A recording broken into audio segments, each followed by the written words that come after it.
Men were also continuously and unnecessarily sexist, waiting for me to walk through doors and leave the elevator before them. That's a quote from the Hun Mole, an article written for Farrago magazine by a journalism student who had completed an internship at the Herald Sun. But is it really sexist for a man to hold a door open for a woman? Where is the line between manners and sexism? I caught up with Tess and Joseph from the Sydney Feminists to get their thoughts. Hi, my name's Tessa and I'm from the Sydney Feminists. Hi, I'm Joseph. I'm also the co-founder of the Sydney Feminists. I started off by asking whether or not it's sexist for a man to hold a door open for a woman.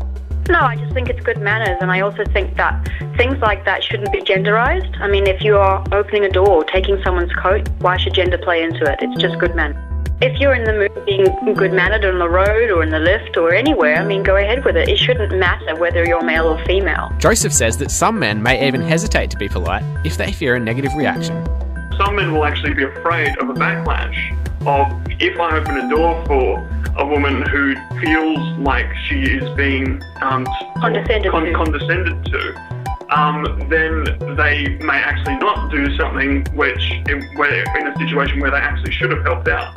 Tessa says that the Herald Sun intern should have discussed the issue with their employers, rather than saving her complaints for the article. I think having a discussion with the people involved is very important, because I do think that there are a lot of people who have good intentions out there who are also following specific societal models, and they may not realise that what they're doing is patronising or upsetting to someone. So I do think that your first port of call should be to address these issues with the people involved, rather than, going on about it later on, not having discussed it with them.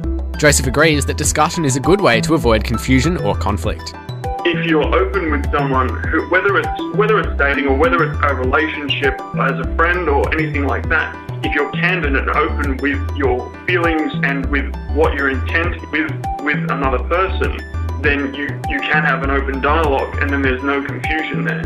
However, Joseph also says that interns may not feel able to discuss things with their supervisors. Interns may not actually feel like they have the power or the ability to question in those regards, and that may be a deeper side of what we're talking about here on what level of respect or what sort of encouragement young people going into these situations have to actually question the ethos of what is going on. Joseph describes himself as a male feminist, but what exactly does that mean?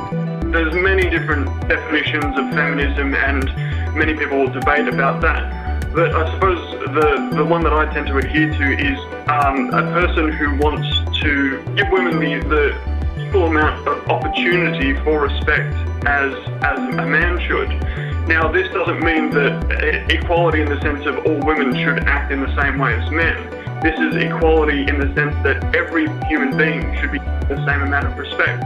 So very much like what was discussed earlier, open a door for a man, open a door for a woman. It's exactly the same thing. Every man has women in his life, whether it's a mother or a sister or a friend that he cares about. And so to me, it's sort of a no-brainer, because you would want them to have the same freedoms and abilities to live the lives that they want to have. Tessa says that we need to have continued discussion in order to avoid confusion about what is and isn't sexist. I think it's really good to have discussions about these issues. I feel that the chivalry that's still around is from the bygone era, and it's sort of mixed with the generation of our parents' generation and our current generation. A bit of confusion as to what to do these days and what's acceptable and what isn't. And the only way we can really sort of tease out these problems is to have discussions like we are right now.